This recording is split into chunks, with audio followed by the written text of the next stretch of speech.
क्या है पाइथन के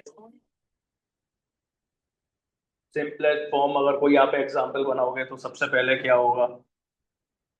तो पाइथन एक कोडिंग लैंग्वेज है, जल्दी कवर कर लेते हैं बिकॉज 2-3 दिन से हम कर रहे हैं।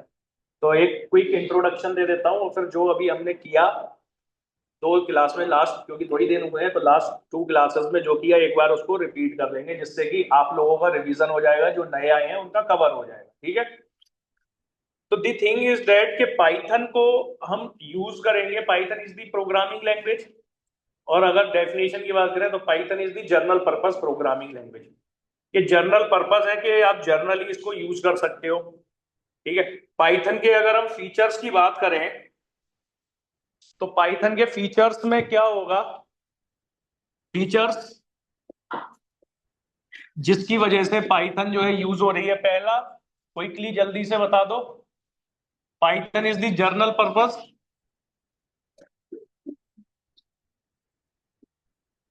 दूसरा, open source, dynamically typed,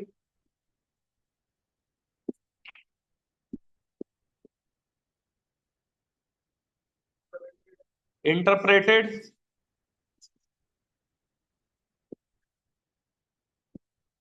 interpreted, platform independent,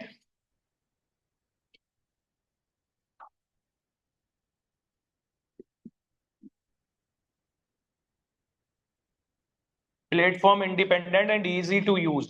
ये लिखता हूं इतने, इजी टू यूज। ठीक है? अभी मैंने इतने यहां पर जो है मेनली ये कुछ फीचर्स लिखे पाइथन के, कि Python is the general purpose programming language, open source programming language, dynamically typed programming language, interpreted, platform independent, easy to use, rich set of library, huge community. अब इन सबको समझ लेते हैं क्या है। Python is the open source general purpose programming language. Open source का मतलब फ्रीली अवेलेबल है। पाइथन क्या है? फ्रीली अवेलेबल है। You can simply visit the official site of Python programming and download it and start using it without paying anything. Okay? Simple use, download करो, use करो। ठीक है?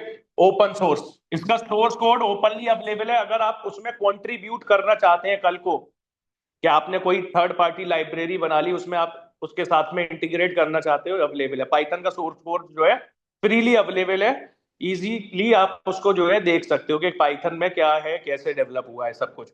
तो ओपन सोर्स फ्री है, freely available है। इसका source भी एक सोर्स कोड ओपनली अवेलेबल है, आप इजीली यूज कर सकते हो इसको। उसमें कुछ कंट्रीब्यूट भी कर सकते हो। जर्नल पर्पस एक ऐसी प्रोग्रामिंग लैंग्वेज जो जर्नली ऑलमोस्ट हर एक फील्ड में यूज हो रही है, कि आप एआई में यूज कर लो, एमएल में यूज कर लो, डेटा साइंस में यूज कर लो, डेटा एनालिटिक्स में यूज कर लो, वेब में यूज कर लो, विंडोज में यूज कर लो, आईओटी में यूज कर लो, एंड मैनी मोर। तो जर्नल पर्पस है, अलग अलग पर्पस के लिए आप इसको यूज कर सकते हो, बट इसके हर एक पर्पस के लिए पाइथन की लाइब्रेरीज है। तो पाइथन के पास क्या है? Rich set of library, rich set of libraries, जिसको सपोर्ट करने के लिए ह्यूज कम्युनिटी है। तो रिच सेट ऑफ लाइब्रेरीज का मतलब हर एक के पास कोई भी टास्क करना है, हर एक टास्क करने के लिए लाइब्रेरी है। लाइब्रेरी क्या होती है? लाइब्रेरी के अंदर प्री कंपाइल्ड कोड होता है। लाइब्रेरी क्या है? You can imagine it as एक स्टोर रूम है, और वहां पर स्टोर रूम क्या, स्टोरेज है किसी स्पेसिफिक, वहां पर किसी भी स्पेसिफिक टास्क को करने के लिए ऑब्जेक्ट सारे आपके रखे हुए हैं। तो आपने वहां पर उसको जो है उसको अनलॉक किया, और अनलॉक करने के लिए उसको रिलेटेड टास्क को करने के लिए जो भी आपको रिक्वायरमेंट थी आपने वहां से ले लिया। तो लाइब्रेरीज में क्या कोड होते हैं, आपने उसको इंपोर्ट किया जिस भी काम के लिए आप कर रहे हो। जैसे आपने एआई के लिए किया, एमएल के लिए किया, तो इस काम को करने के लिए जो रिलेटेड लाइब्रेरीज हैं आप उनको इंपोर्ट करोगे। इंपोर्ट करने के बाद उनको यूज करोगे जो भी आपकी रिक्वायरमेंट है। प्री कंपाइल्ड है। प्री कंपाइल्ड का मतलब क्या है? कोड पहले से बना के रखा हुआ है, आपको स्क्रैच से हर एक कोड लिखने की जरूरत नहीं है। वो सब इनकी जो कम्युनिटी है उसने ये सारा काम किया हुआ है। आप क्या करोगे? बस केवल उनके जो मेथड हैं वो यूज करोगे। जैसे आप कोई भी टूल ले लेते हो, कोई भी आप टूल ले लेते हो, तो टूल को हम अगर लेके आ गए अपने पास में, अपने घर पे लेके आ गए, तो उस टूल से हम क्या क्या काम कर सकते हैं, बेनिफिट जो है वो ले सकते हैं। वो टूल डेवलप कैसे हुआ, उसके पीछे क्या टेक्निक लगी हुई है, उससे हमें कोई मतलब नहीं है। हमने क्या किया, सिंपल उस टूल को यूज करके, अब उस टूल को यूज करके आगे हम जो है और कुछ इंप्लीमेंटेशन कर सकते हैं क्रिएटिवली। क्या हम क्रिएटिविटी यूज कर सकते हैं उस टूल के साथ में, वो हम पे डिपेंड है। उन्होंने एक टूल्स दे दिए है।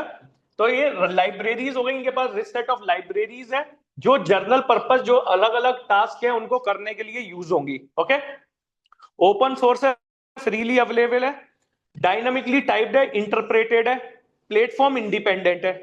प्लेटफॉर्म इंडिपेंडेंट का मतलब क्या हो गया, आप अलग अलग प्लेटफॉर्म पे कोड कर रहे हो, कोई मैक पर कर रहा है यानी आईओएस, कोई जो है लिनक्स पर कर रहा है, कोई विंडोज पर कर रहा है, तो एक कोड दूसरे प्लेटफॉर्म पर इजीली रन हो जाएगा, एक कोड दूसरे प्लेटफॉर्म पर इजीली एग्जीक्यूट हो जाएगा। ऐसा नहीं है कि आपने विंडोज पे करा तो अब आप उसको रन करने के लिए विंडोज की ही रिक्वायरमेंट है। आपने कुछ प्रोग्राम बना लिया, कुछ एप्लीकेशन बना ली, अब आप उसको एग्जीक्यूट रन करने के लिए क्या कर रहे हो, विंडोज को ही तलाश रहे हो। आपने चेंज कर दिया कल को लैपटॉप, तो कोई प्रॉब्लम नहीं है, प्लेटफॉर्म इंडिपेंडेंट है, आप जिस पे भी चाहो उस पे कर लो, एक का कोड लिखा हुआ। इजी टू यूज है, ऑब्वियसली इसके सिंटेक्स बहुत ज्यादा इजी है। ठीक है, देखेंगे आगे चल के क्या है। अब ये दो मेजर कॉन्सेप्ट आते हैं, डायनामिकली टाइप्ड हो गया और इंटरप्रेटेड हो गया। इंटरप्रेटेड में आपका क्या है कि जो कोड आप बना रहे हो, जो कोड आपने लिखा, स्टैटिक टाइप होती है और एक होती है, सॉरी, एक होती है इंटरप्रेटेड और एक होती है कंपाइल्ड। तो कंपाइल्ड में क्या होगा कि पहले जो भी कोड आपने लिख लिया उसके अंदर, वो पूरी फाइल को आप क्या करोगे, कंपाइल करोगे। कंपाइल करके एक बाइट कोड जनरेट हो जाएगा, बाइट कोड जनरेट हो गया, और उस बाइट कोड को फिर आप क्या करोगे, रन करोगे, फिर आपको क्या मिल जाएगा, आउटपुट मिल जाएगा। ये हो गया कंपाइल टाइप का प्रोसेस। पहले आपने कोड जो लिखा उसको कन्वर्ट किया बाइट कोड में, फिर बाइट कोड की जो फाइल जनरेट हो गई उसको आपने रन किया, फिर आपको आउटपुट मिल गया। बट पाइथन क्या है, इंटरप्रेटेड टाइप है। यहां पर आपका कोड जो है लाइन बाई लाइन रीड हो रहा है, एग्जीक्यूट हो रहा है, लाइन बाई लाइन रीड हो रहा है, एग्जीक्यूट। ऐसा नहीं है कि आपको पूरी फाइल एक ही बार में कंपाइल करनी पड़ रही है, पहले कंपाइल में कन्वर्ट कर रहे हो फिर उसको रन कर रहे हो। आप इसी फाइल को डायरेक्टली रन कर दोगे, ये line by line execute compile होता सब चलेगा। तो आपको एक स्टेप एक्स्ट्रा करने की रिक्वायरमेंट नहीं है। ये हो गया इंटरप्रेटेड टाइप। ठीक है, तो क्वेश्चन पूछा जा सकता है व्हाट इज इंटरप्रेटेड टाइप और व्हाट इज कंपाइल टाइप। तो कंपाइल, ये पहले सारा का सारा कोड कंपाइल होगा। सेम इस तरह से समझ लो कि कोई भी मूवी देख रहे हो आप, कोई दूसरी लैंग्वेज में है, तो वो मूवी आपको डब्ड करके मिल गई आपकी नेटिव लैंग्वेज में, तो वो हो गया कंपाइल का प्रोसेस। और एक मूवी आप सब टाइटल के साथ में देख रहे हो, आप मूवी देखते जा रहे हो, नीचे उसका सब टाइटल लिखा आता रह रहा है, तो वो हो गया इंटरप्रेटेड टाइप के। डायलॉग डिलीवरी हो रही है, नीचे उसका आउटपुट, डायलॉग डिलीवरी नीचे आउटपुट, तो वो इंटरप्रेटेड। पाइथन इंटरप्रेटेड टाइप है। नेक्स्ट हो गया dynamically typed programming language. Dynamically typed programming language का मतलब क्या हो गया, देखो डेटा जो होता है, डेटा अलग अलग तरीके का होता है, डेटा अलग अलग तरीके का डेटा है। जैसे मेनली दो फॉर्म डेटा की अगर हम देखें, तो डेटा जो है एक टेक्स्ट डेटा हो गया, एक नंबर्स डेटा हो गया, टेक्सुअल डेटा और नंबर की फॉर्म में डेटा हो गया। अब इन डेटा को स्टोर करने के लिए आपको मेमोरी में सेव करोगे, तो स्टोर करने के लिए कोई कंटेनर चाहिए। तो स्टैटिक टाइप होती है एक होती है dynamic type. Python second type है डायनामिक टाइप। स्टैटिक टाइप में क्या होगा, जो आप कंटेनर ले रहे हो वहां पर आप पहले डिफाइन कर रहे हो कि ये कंटेनर मैंने लिया है नंबर्स डालने के लिए, ये कंटेनर मैंने लिया है टेक्स्ट डालने के लिए। तो नंबर वाला कंटेनर जो आपने डिफाइन कर दिया कि ये कंटेनर क्या है, नंबर के लिए, तो वो नंबर के लिए ही चलेगा। अगर आप उसमें टेक्स्ट डालोगे तो नहीं डाल पाओगे। अगर आपने एक कंटेनर लिया जिसमें आपने पहले डिफाइन कर दिया कि ये कंटेनर टेक्स्ट डेटा के लिए है, अब उसमें आप नंबर डालने का ट्राई करोगे तो नहीं जाएगा।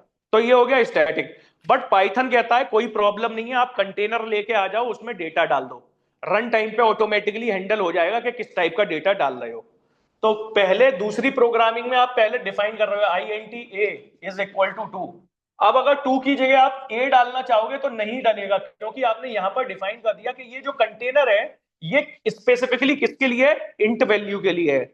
बट पाइथन में आप क्या करोगे, ये वाला कॉन्सेप्ट है ही नहीं पहले डिफाइन करने का, आप सीधे लिख दो ए इक्वल टू 2 तो वो हो जाएगा।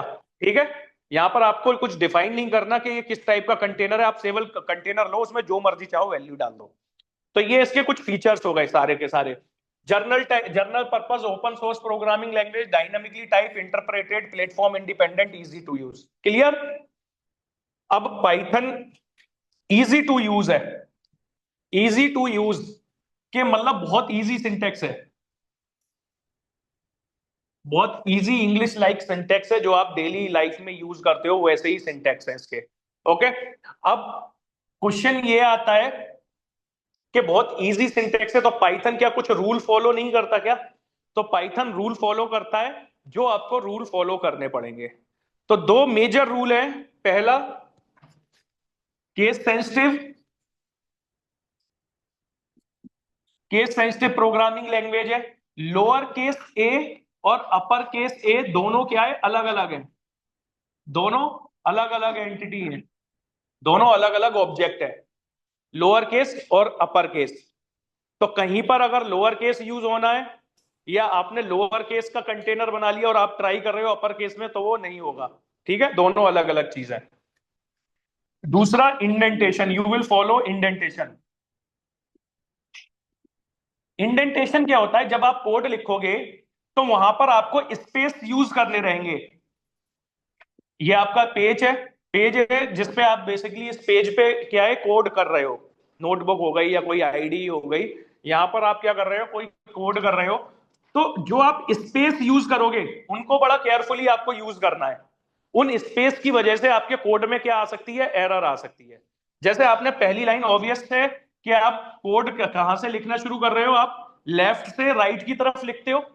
लेफ्ट से राइट की तरफ आपने लिखा a इज इक्वल टू 2।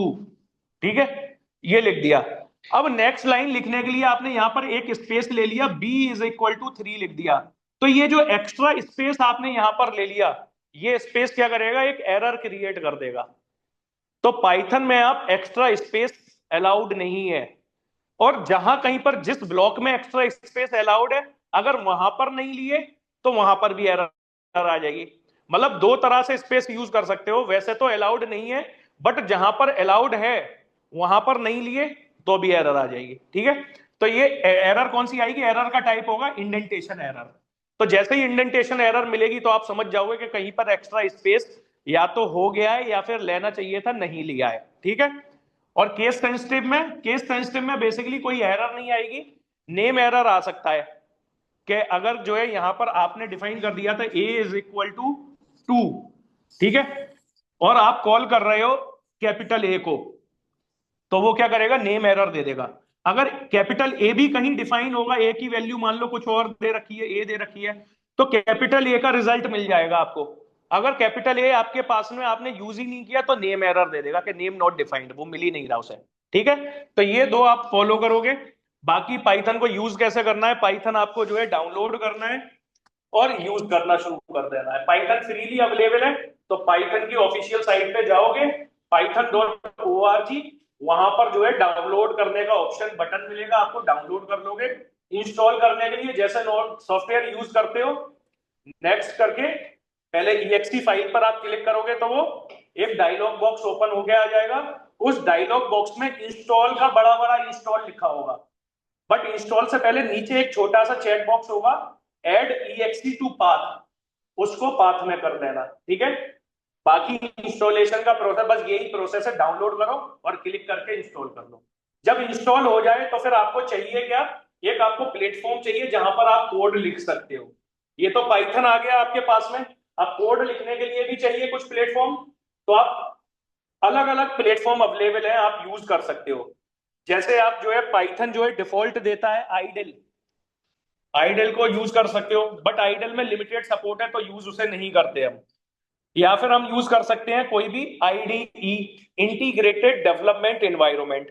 अलग अलग आईडीई है, जैसे आपके पास में वीएस कोड हो गया, बहुत पॉपुलर है, अलग अलग लैंग्वेजेस को सपोर्ट करता है VS code, VS code use कर सकते हो। पाइथन के स्पेसिफिकली फॉर पाइथन के लिए पाइचार्म हो गया, स्पाइडर हो गया, टॉनी हो गया, ये अलग अलग है। बट हम यूज करेंगे यहाँ पर नोटबुक्स, जुपिटर नोटबुक या गूगल कोलैब। जुपिटर नोटबुक जो है आपका लोकली चलेगा, इंटरनेट की रिक्वायरमेंट नहीं है। गूगल कोलैब आपका नेट पे अब चलेगा, नेट से अवेलेबल है। तो जुपिटर कोलैब को, जुपिटर नोटबुक को इंस्टॉल करने के लिए सिंपल आपको दो कमांड लिखने हैं। आप अपना कमांड प्रॉम्प्ट खोलोगे, सीएमडी कमांड प्रॉम्प्ट। अगर आप मैक यूजर हो तो मैक यूजर में खोल लोगे, ठीक है। अगर आप विंडोज हो तो विंडोज में खोल लोगे, ठीक है। तो आप टर्मिनल आपने ओपन कर लिया। ओपन करने के बाद वहां पर आपको दो कमांड लिखनी है। पहला आपको कमांड होगा पिप इंस्टॉल जुपिटर लैब, JUPY, यहां लिख देता हूं, JUPYTERLAB। पहला कमांड होगा पिप इंस्टॉल जुपिटर लैब। वरना आप जुपिटर इंस्टॉल करोगे तो जुपिटर की ऑफिशियल साइट पे ये दोनों कमांड मिल जाएंगे। देखो ऑफिशियल साइट से कैसे आपको ये दोनों कमांड देखने हैं, और आपको कमांड प्रॉम्प्ट पे ही बस दोनों को एक एक करके रन करना है, बाकी और कुछ एक्स्ट्रा काम नहीं करना।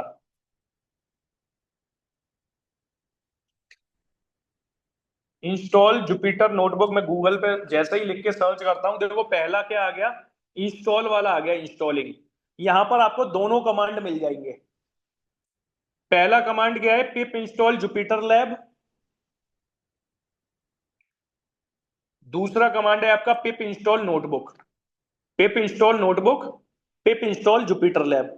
पहले आप नोटबुक, पहले आप जुपिटर लैब करोगे। जब जुपिटर लैब हो जाए तो फिर आप नोटबुक कर लोगे, ठीक है।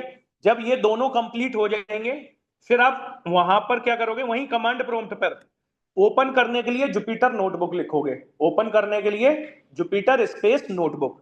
जैसे आप जुपिटर स्पेस नोटबुक लिखोगे वो एक ब्राउजर में ओपन हो जाएगा।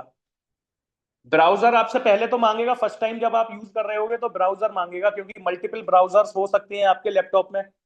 तो वो ब्राउजर मांगेगा कौन से ब्राउजर पे आप ओपन करना चाहते हो। तो जो ब्राउजर आप दे दोगे उस ब्राउजर पे ओपन हो जाएगा। इस टाइप से आपको मिलेगा इसका होम, जो मिलेगा आपको इस टाइप से ये ट्री मिलेगा, लोकल होस्ट 8888/ट्री, ठीक है। अब यहां से आप अपनी मनचाही लोकेशन जहां पे आपको कोड करना है, जैसे डेस्कटॉप मैंने सेलेक्ट किया हुआ है, पाइथन ट्रेनिंग एक फोल्डर है, उसके अंदर डुकेट एक फोल्डर है, ठीक है। यहां पर मैं एक फाइल क्रिएट कर लूंगा, न्यू। न्यू पे जाके पहले ही आपको ऑप्शन मिल रहा होगा पाइथन की फाइल, ठीक है। जैसे पाइथन की फाइल पे क्लिक करोगे ओपन होके आ जाएगा, ठीक है। इस तरह से नोटबुक ओपन होके आ जाएगा। यहां पर आप अपना कोड इजीली कर लोगे। कोड करने के लिए आप पाइथन इजी टू यूज है, इंग्लिश लाइक सिंटैक्स है। अगर पहला प्रोग्राम हम हेलो वर्ल्ड का बना रहे हैं तो टेक्स्ट डेटा है, डबल कोट या सिंगल कोट के अंदर। टेक्स्ट डेटा हमेशा डबल कोट या सिंगल कोट के अंदर लिखा जाता है। Hello word and execute. Execute करने के लिए देखो, रन करने के लिए ये वाला प्ले बटन है या शिफ्ट एंटर, ठीक है।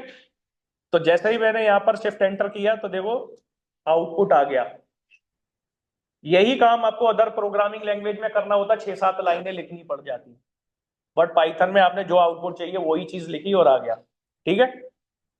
ऐसा ही 2+2 4 हो गया, ओके। अब देखो यूज कैसे करना है, पाइथन को स्टार्ट करते हैं। तो सबसे पहले कोडिंग करने के लिए जो बेसिक यूनिट है जो आपको पता होनी चाहिए, तो दो सबसे इंपॉर्टेंट कॉन्सेप्ट है, जो सबसे छोटी यूनिट है। First one is variables, second one is identifier. Variables and identifier. Python में कमेंट बनाने के लिए क्या यूज करते हैं, हैश। हैश का मतलब है अब जब आप इस सेल को रन करोगे तो आपका जो कंपाइलर है जो पाइथन को रन करेगा वो इसको स्किप कर देगा, इन लाइंस को नहीं देखेगा, क्योंकि ये कमेंट बना दी हमने, ठीक है। पहला कॉन्सेप्ट वेरिएबल, दूसरा कॉन्सेप्ट आइडेंटिफायर। पाइथन को अगर बिल्कुल शुरू से शुरू कर रहे हैं तो ये दो कॉन्सेप्ट। वेरिएबल्स क्या होते हैं, containers. Variables are the containers that hold data reference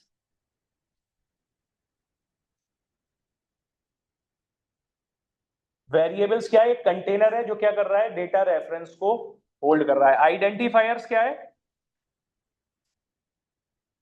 name, name of, name जो भी आप प्रोवाइड कराना चाह रहे हो अपने वेरिएबल को, नेम ऑफ वेरिएबल लिख देता हूं।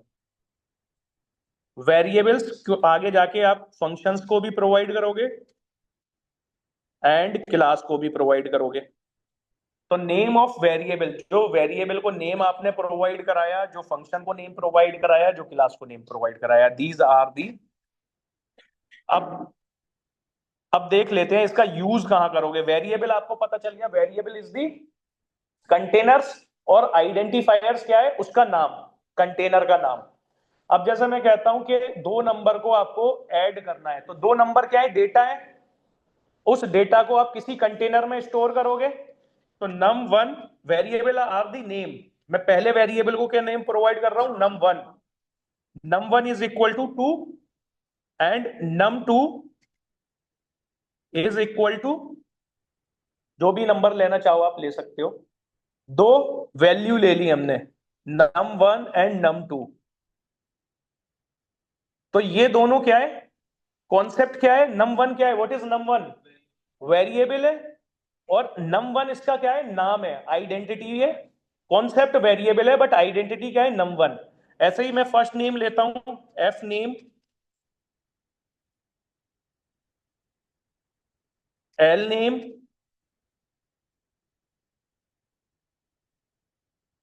तो एफ नेम, ये चारों के चारों हैं वेरिएबल, बट इनकी आइडेंटिटी अलग अलग है।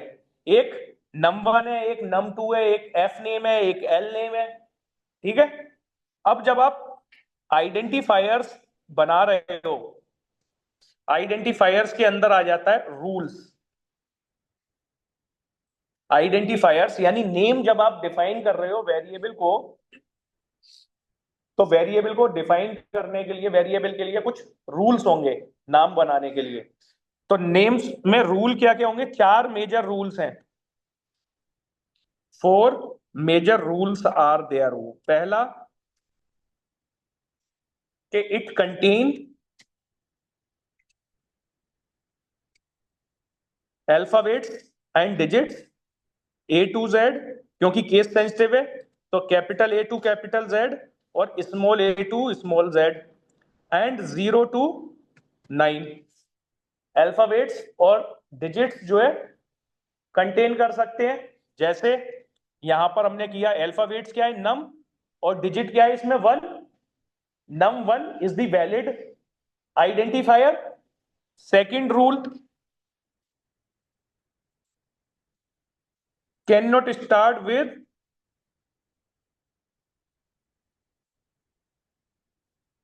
digit। अब ये जो हमने यहां पर किया है, अब इसी को अपोजिट कर देता, वन नम कर देता, तो दिस इज नॉट अलाउड, क्योंकि we can not start with digits. Okay, तो num1 is valid but one num is not valid।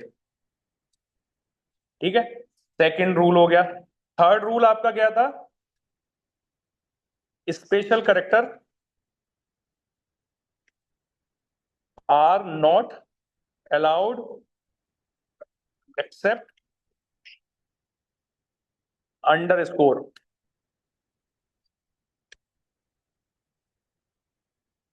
कोई भी स्पेशल करेक्टर अलाउड नहीं है जब आप वेरिएबल का नाम बना रहे हो। जैसे num1 यहां पर मैंने बनाया, num1 भी अलाउड नहीं था, वन नम सॉरी। यहां पर देखो, मैं इसमें कुछ वैल्यू डालूंगा, 6 डालता हूं और करता हूं, तो क्या आ गया? सिंटेक्स एरर आ गया। सिंटेक्स एरर वो एरर होती है कि जहां पर आप पाइथन ने जो रूल डिफाइन किए हैं वो रूल ब्रेक करते हो, तो सिंटेक्स एरर मिलेगा। तो सिंटेक्स एरर जब कभी भी आए तो समझ जाना कि जो रूल्स हैं कोड लिखने के, वो रूल जो है फॉलो नहीं हो रहे प्रॉपरली। ठीक है, तो सिंटेक्स एरर आएगा। अब इस वन नम जब हमने लिया, सिंटेक्स एरर आ गया। अब कोई भी स्पेशल करेक्टर अलाउड नहीं है। मान लो मैं डॉलर ले लेता हूं, डॉलर ले लिया, डॉलर नम, सिंटेक्स एरर है, क्योंकि अलाउड नहीं है कोई भी स्पेशल कैरेक्टर। बट जब मैं अंडरस्कोर ले लेता हूं, आगे लगा दूं या पीछे लगा दूं कोई फर्क नहीं पड़ता। दो अंडरस्कोर आगे लगा दूं, दो अंडरस्कोर पीछे लगा दूं, कोई फर्क नहीं पड़ता। ठीक है, तो ये क्या हो गया, बेसिकली अलाउड है। अब इसका रीजन है अलाउड होने का, जो जब आप आगे पढ़ोगे, क्योंकि ये यूज होगा अंडरस्कोर आगे जाके वेरिएबल के नेम में। अंडरस्कोर हम यूज करेंगे आगे जाके जब हम ऑब्जेक्ट ओरिएंटेड प्रोग्रामिंग पढ़ेंगे। इसलिए अंडरस्कोर अलाउड है, क्योंकि उसका कुछ स्पेसिफिक मीनिंग है। अगर मैं इस अंडर सिंगल अंडरस्कोर की बात करूं, तो ऑब्जेक्ट ओरिएंटेड में इसका मतलब है कि एक वेरिएबल को हमने क्या बना दिया, प्रोटेक्टेड बना दिया। बट कहां पे, ऑब्जेक्ट ओरिएंटेड प्रोग्रामिंग में, यानी क्लास के अंदर। जब मैं एक वेरिएबल के आगे दो अंडरस्कोर लगा देता हूं, तो इसका मतलब होता है एक वेरिएबल को मैंने प्राइवेट बना दिया। कहां पर, क्लास में, ऑब्जेक्ट ओरिएंटेड। तो इसलिए ये अलाउड है।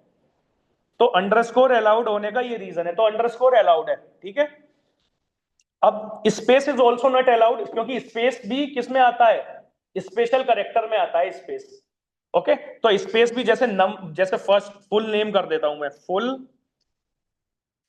नेम। तो मैंने क्या कर दिया, फुल और नेम के बीच में स्पेस ले लिया।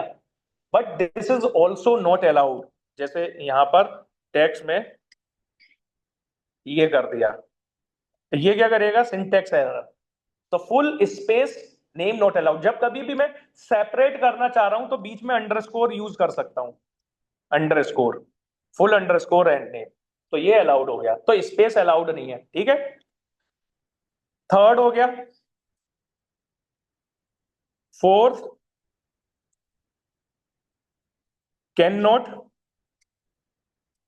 Use reserve keywords. Reserve keywords हम यूज नहीं कर सकते वेरिएबल का नेम। अब ये रिजर्व कीवर्ड क्या हो गए, पाइथन ने कुछ कीवर्ड जो है रिजर्व किए हुए हैं, क्योंकि उनका अपना स्पेसिफिक मीनिंग है। जैसा अभी मैंने आपको बताया कि अगर सिंगल अंडरस्कोर लगा दिया तो वो प्रोटेक्टेड बन गया, डबल अंडरस्कोर लगा दिया तो प्राइवेट बन गया। तो ये इस तरह से आप कुछ जो है वेरिएबल में बहुत सारे ऐसे हैं जहां पर जो है, हाँ, नहीं नहीं नहीं, 430 वाला है ये तो, पहले क्यों खुद शुरू करेंगे। तो कुछ ऐसे कीवर्ड्स होते हैं जिनका स्पेशल मीनिंग होता है, तो वो कीवर्ड भी आपको धीरे धीरे पता लग जाएंगे जो स्पेशल मीनिंग है। तो हम उन जिनका कुछ रिजर्व मीनिंग है, पाइथन ने जिनको डिफाइन कर दिया कि जिनका कुछ रिजर्व मीनिंग है, वो हम यूज नहीं कर सकते। जैसे प्रिंट है, प्रिंट का क्या मीनिंग है, कुछ भी वैल्यू को प्रिंट कराना। ठीक है, तो हम वो स्पेशल करेक्टर जिनका कुछ अपना रिजर्व मीनिंग है, ऐसे देखो कुछ तो 35 तो ऐसे ये रहे, हेल्प,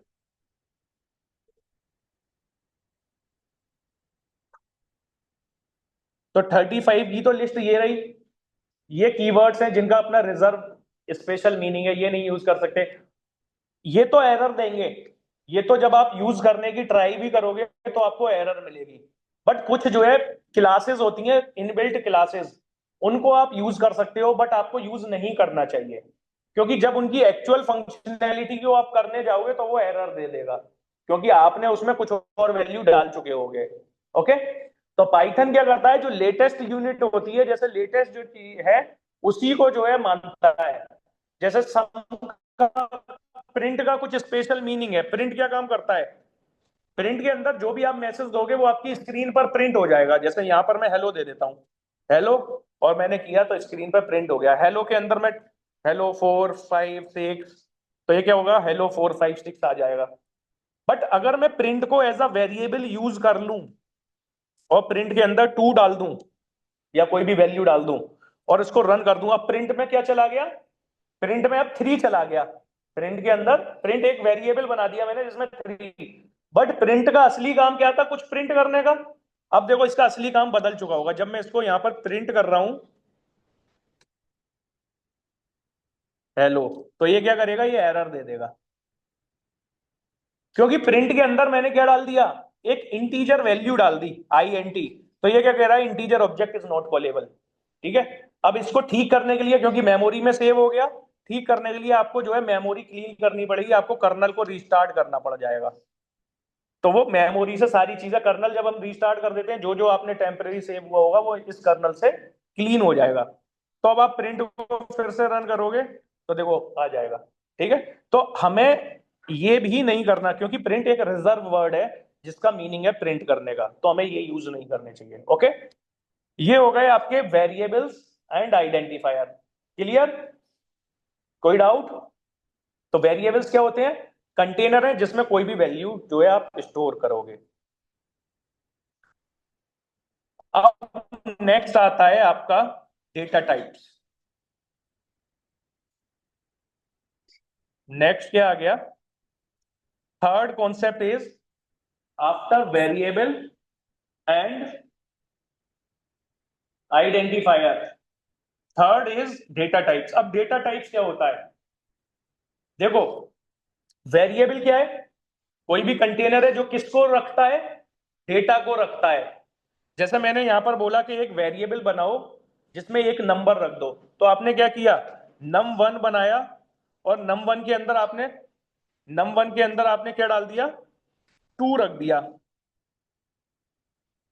num1 के अंदर आपने क्या रख दिया? 2, क्योंकि ये 2 है, ये दिस इज द डेटा, ये 2 डेटा है, ये किसके पास चला गया? num1 के पास चला गया। एक और आपने वेरिएबल बनाया नेम, और नेम में आपने टेक्स्ट डेटा डाल दिया। ठीक है, अब जब मैं num1 को कॉल करूंगा तो वो क्या रिटर्न करेगा? प्रिंट मैं करता हूं num1, तो num1 के अंदर क्या है? 2 है, 2 आ गया। अब मैं करता हूं प्रिंट नेम, तो क्या आएगा? अमन आ जाएगा, क्योंकि नेम के अंदर टेक्स्ट डेटा था जिसकी वैल्यू क्या है? अमन, और num1 के अंदर एक डेटा है 2। तो डेटा टाइप्स बेसिकली क्या कहता है? It is the categorization of your data. देखो, डेटा 2 भी एक डेटा है, और नम भी, सॉरी, 2 भी एक डेटा है और अमन भी एक डेटा है। दोनों क्या है? एक डेटा है, बट दोनों में डिफरेंस है। एक का जब एक टाइप फंक्शन होता है, देखो प्रिंट, जिसका भी टाइप मुझे देखना है उसके आगे टाइप लिखूंगा, और टाइप फंक्शन के अंदर मैं लिख दूंगा जिसका टाइप देखना है। जैसे num1, तो मैंने लिखा, तो ये क्या रिटर्न कर रहा है? इसकी क्लास इंटीजर। अब इसके अंदर मैं नेम डाल देता हूं, तो इसने क्या रिटर्न किया? str, string. तो ये कैसे रिटर्न किया? बिकॉज डेटा टाइप्स की वजह से। तो डेटा टाइप्स क्या है? Data types are the categorization of your data, data का कैटेगराइजेशन है। अब देखो, वेरिएबल में आप क्या कर रहे थे? वेरिएबल में आप क्या कर रहे थे? आप एक वेरिएबल लिया, वेरिएबल के अंदर आपने क्या किया? एक वेरिएबल, मैं बोलता हूं एक वेरिएबल लो जिसमें कुछ वैल्यू डालो, जिसमें अपना नेम डालो, तो आप क्या लोगे? बताओ जल्दी से। अब मैं बोलता हूं एक वेरिएबल लो, और वेरिएबल में एक डेटा स्टोर कराओ, वेरिएबल नेम। जैसे एफ नेम मैंने ले लिया, एफ नेम, ये क्या है? एक वेरिएबल लिया, इसके अंदर मैं अपना फर्स्ट नेम डालना चाह रहा हूं, इक्वल टू, वैल्यू को असाइन करने के लिए इक्वल टू लगाया, और उसमें जो है एक डेटा डाल दिया आपने, एक्स वाई जेड। ठीक है, ये this is the variable, this is assignment operator.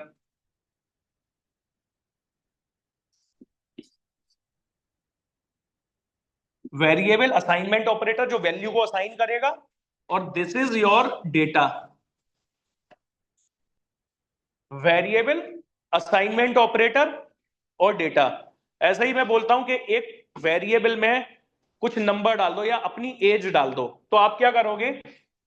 As, एक वेरिएबल बनाया इक्वल टू जो भी आपकी एज है, ठीक है, मान लो 20। तो ये क्या होगा कि ये वाला, ये क्या है? डेटा है, ये ऑपरेटर है जो असाइन करेगा, ये आपका वेरिएबल है। तो ये वैल्यू यहां पर आ जाएगी। ठीक है, अब डेटा टाइप्स क्या होता है, अब हम काम तो कर रहे हैं डेटा पर। डेटा टाइप्स क्या है, कैटेगराइजेशन ऑफ डेटा। आप अपने डेटा को कैटेगराइज कैसे करोगे, कैटेगराइजेशन ऑफ योर डेटा। तो जो इनिशियल डेटा टाइप है, सबसे पहले बात करते हैं डेटा टाइप की, numeric data type, NUMERIC, numeric data type. Numeric data type में डेटा की वो कैटेगरी जो नंबर्स के अंदर आती है, जो न्यूमेरिक, यानी न्यूमेरिक का मतलब नंबर्स, डेटा की वो कैटेगरी जो न्यूमेरिक के अंदर आती है। तो वो कौन कौन सी हो गई देखो, एक तो होल नंबर हो गया, तो उसको हम बोलते हैं इंट, INT, और फुल फॉर्म होती है इंटीजर, INTEGER। इंटीजर, इंटीजर के अंदर क्या होता है, होल नंबर। होल नंबर जैसे 25 हो गया, 30 हो गया, 1000 हो गया, ठीक है, कितना भी बड़ा नंबर होल नंबर हो गया, वो हो गया इंटीजर के अंदर। न्यूमेरिक के अंदर दूसरी कैटेगरी आती है आपकी डेसिमल वैल्यू, 1.0, 1.5, 2.5, वो होल नंबर तो नहीं है, वो डेसिमल वैल्यू है। तो दूसरी वैल्यू डेसिमल आ गई। डेसिमल को इसमें कैटेगराइज करा जाता है फ्लोट से, FLOAT, फ्लोट। फ्लोट के अंदर डेसिमल वैल्यू 10.0 डेसिमल है, इंटीजर नहीं है, ठीक है। 10.5, 99.9999, कोई भी डेसिमल नंबर की वैल्यू, एक डेसिमल के प्लेस हो या n नंबर ऑफ डेसिमल का प्लेस हो, तो वो वैल्यू का क्या है, न्यूमेरिक टाइप का सेकंड कैटेगराइजेशन है, जिसमें क्या जा रहा है, डेसिमल वैल्यू जा रही है। पहला होल नंबर, होल नंबर के लिए इंटीजर है। दूसरा डेसिमल वैल्यू, डेसिमल वैल्यू के लिए आपके पास में क्या है, फ्लोट है, ठीक है। तीसरा न्यूमेरिक में आपका आता है कॉम्प्लेक्स। ये एक स्पेशल टाइप है जो पाइथन देता है, COMPLEX। कॉम्प्लेक्स में क्या होता है, आपने जो है फिजिक्स वगैरह में पढ़ा होगा, real part plus imaginary part वाला कॉन्सेप्ट पढ़ा होगा। A+BJ के फॉर्म में होता है साइंटिफिक कैलकुलेशन के लिए, A+BJ। A+BJ का मतलब हो गया A is the real part and BJ is the imaginary part. तो इसका फॉर्मेट